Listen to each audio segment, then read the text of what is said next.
डिमेलो आहे. मी मजलिस संस्थामध्ये काम करते आणि मजलिस ही जी संस्था आहे ही वकिलांची टीम आहे.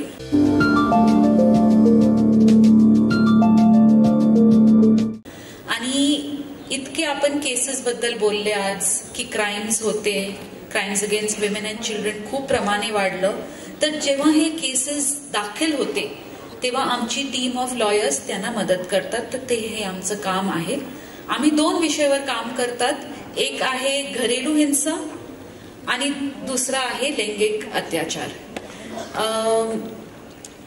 सगळ्यांना माहिती आहे की आता पेपर उघडलं तर सेक्शुअल व्हायलन्सचे केसेस वाचलं म्हणजे रोज 3-4 केस तुम्हाला दिसणार.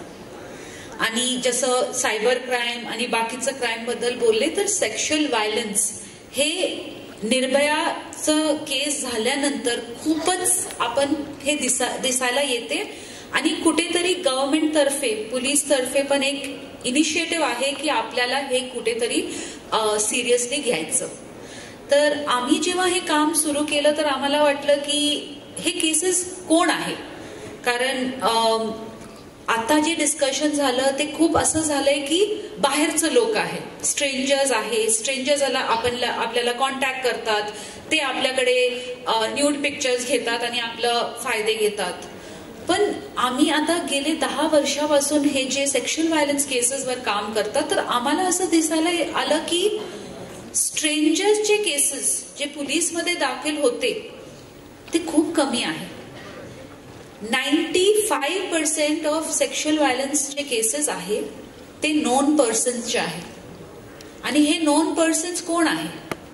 हे मग आपले घरातलं लोक आहे.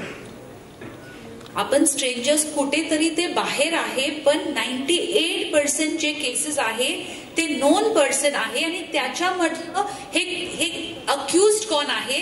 हे घरचं लोक आहे. घरचं तर ते वडील बोलू शकतात, स्टेप फादर, ग्रँडफादर, अंकल, असं नजदीकचं रिलेशनशिप्स. आणि त्यापुढे नेबर्स, टीचर्स, हे बॉय, हे सगळे जे प्रमाणेचं केसेस आहे ते 98% आहे. स्ट्रेंजर रेप हे 2% आहे. पण आपलं पूर्ण कॉन्सन्ट्रेशन स्ट्रेंजर रेपवर आहे की ते कसं थांबवायचं, स्ट्रीट लाईट ठेवायचं किंवा बसेसमध्ये कॅमेरा लावायचं.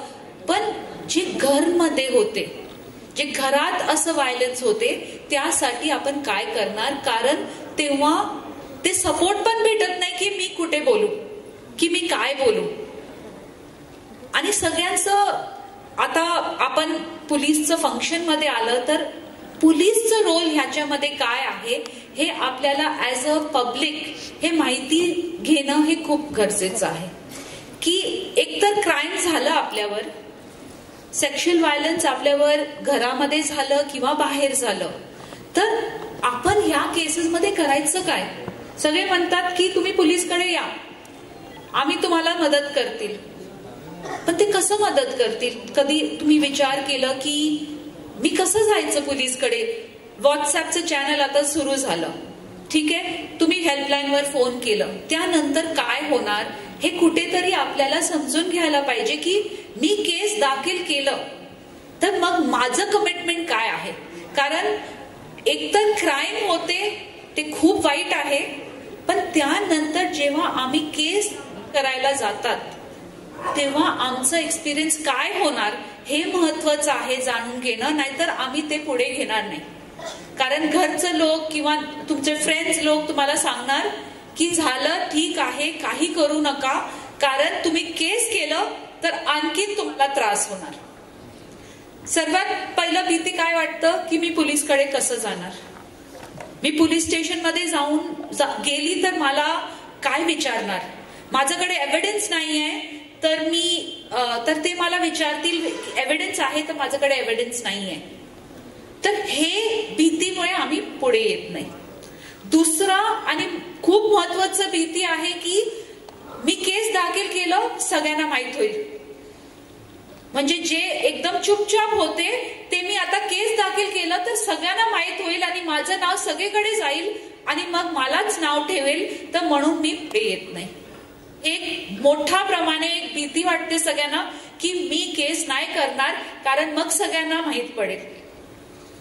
तिसरं आणि महत्वाचं ते पण आहे की मी केस केलं तर मला कितीदा पोलीस स्टेशन मध्ये जावं लागेल, कितीदा मला कोर्टमध्ये बोलवलं गेले जाईल, मला मेडिकल मध्ये घेऊन जाईल. तर हे सगळं जे प्रोसेस आहे त्याच्यामध्ये आम्हाला खूप टेन्शन येते किंवा भीती वाटते, म्हणून आम्ही कधी केस करत नाही. तर मला थोडंसं तुम्हाला सांगायचं आहे की नक्की हे भीतीचं आहे. It is a very frightening, खूप डिफिकल्ट प्रोसेस आहे.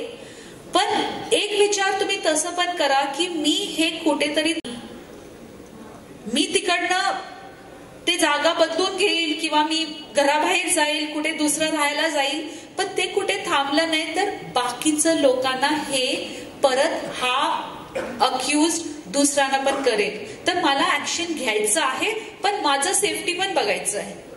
तर एक महत्वाचं आहे की जेव्हा तुम्हाला FIR पोलीसला सांगायचं इन्फॉर्मेशन, तर तुम्ही जेव्हा पोलीस स्टेशनला गेलं तर तुम्हाला सगळ्यांना कुठे म्हणजे सगळे पोलीस ऑफिसर्सला हे सांगायचं गरजेचं नाहीये. तुम्हाला नुसतं महिला पोलीसशी बोलायला लागेल. महिला पोलीस जे प्लेन क्लोथ्स मध्ये तुमच्याशी बोलणार आणि ते पण तुम्हाला एक स्पेशल रूम मध्ये घेऊन बोलणार. आणि तुमचा हक्क आहे की ज्यापर्यंत मला महिला पोलीस प्लेन क्लोथ्स मध्ये स्पेशल रूम मध्ये नाही घेऊन गेली, मी बोलणारच नाही माझं स्टोरी. नाहीतर काय होईल, तुम्ही पोलीस स्टेशनला पोहोचले, काय झालं, मग ते पूर्ण स्टोरी, अच्छा ठीक आहे बसा, मग दुसरं कोण आलं, काय झालं, आणि परत ते स्टोरी. तर हे म्हणजे आमचं डिग्निटीचं व्हायलेशन होते. आम्हाला कुठेतरी वाटतं की मी का आली इथे. तर असं न वाटायला तुम्ही स्वतः तुमचं हक जाणायला खूप महत्वाचं आहे. तर तुम्ही विचारू शकता की मला एक महिला पोलीस पाहिजे, मला महिला पोलीस प्लेन क्लोथ्स मध्ये पाहिजे, आणि ते महिला पोलीस मी नुसतं एक प्रायव्हेट रूम मध्ये त्यांच्याशी बोलणार. आणि असं तुम्हाला कधी वाटलं की मी पोलीस स्टेशन मध्ये कम्फर्टेबल नाहीये, तर तुम्ही हे पण विचारू शकतात की मला एक स्पेशल जागा, म्हणजे जे माझं कम्फर्टेबल जागा, ते माझं स्कूल असू द्या किंवा एक गार्डन असू द्या किंवा घर असू द्या, कुठेही तुम्ही विचारू शकतात की मी स्टेटमेंट तिकडेच देणार, पोलीस स्टेशन मध्ये नाही देणार. तर पोलीसचं कर्तव्य आहे की ते तुम्हाला करावं. दुसरं आहे की जेव्हा पोलीस तुमचं स्टेटमेंट घेणार आणि तुम्हाला कधी पण असं वाटलं की मला कोणी बरोबर पाहिजे, मी एकटी बसायला मी कम्फर्टेबल नाही, कारण जितके पण पोलीस आपल्याला करतात आपल्याला एक भीती वाटते पोलीसची, हो ना, की मी पोलीसला बोलणार, कसं बोलणार, मी कधी कोणी एवढं सिनियरला बोलले नाही तर मी कसं बोलणार. तर तुम्ही विचारू शकतात की हे तुमचं फ्रेंड आहे की जे तुम्हाला कॉन्फिडन्स वाटते ते तुम्ही विचारू शकतात, आणि ते बरोबर बसून तुम्ही स्टेटमेंट देऊ शकतात. आणि स्टेटमेंट घेताना पोलीसला तुम्हाला एकदम क्लिअरली सांगायचं आहे की काय काय. आपल्याला कुठेतरी असं वाटतं की जसं मी खूपच FIR वाचते तेव्हा काय लिहितात की ह्या टायमाला गेली, हे घातलं होतं, ह्या ठिकाणी गेली, पण जेव्हा ते ऑफेन्सचं डिस्क्रिप्शन करायचं आहे तेव्हा आम्ही करत नाही. की एक जे डिस्क्रिप्शन आहे कुठे आम्हाला खूप शर्मिंदा वाटतं, शेमफुल वाटतं की मी डिस्क्राईब कसं करू. तर तुम्हाला कधी असं वाटलं तर तुम्ही लिहून देऊ शकतात की हे जे झालं, कारण ते डिस्क्रिप्शन खूप जरुरी आहे. तुम्ही केस करतायत, कोणा दुसऱ्यावर अक्यूज तुम्ही करतायत, तर त्यांच्यावर कारवाई होणार आणि त्यासाठी एकदम डिटेलमध्ये पोलीसला ते लिहावं लागेल, नाहीतर पुढे जाऊन कोर्टमध्ये हे केस वीक होईल. तर ते डिस्क्रिप्शन गरजेचं आहे. जितकं पण तुम्हाला असं वाटते की हे शरमदायक बात आहे, पण तुम्हाला असं वाटायला लागेल की मी एक केस करते म्हणून मला डिटेलमध्ये डिस्क्राईब करावा लागेल. ते जेव्हा ते पूर्ण स्टेटमेंट तुमचं घेतात तर तुम्ही ते विचारू शकता त्यांना की हे वाचून मला दाखवा की काय लिहिलं आहे. आणि तुम्हाला कुठे वाटलं की हे बरोबर नाही, हे चुकीचं आहे किंवा हे डिटेल आला नाही, तर तुम्ही समोरून विचारू शकतात की हे सगळं तुम्ही डिटेल आणखीन ऍड करा. कारण हे स्टेटमेंट तुमचं आहे आणि तुम्हाला वाचून दाखवण्यासाठी पोलीसचं रोल आहे. ते झाल्यानंतर मग तुम्ही साईन करा.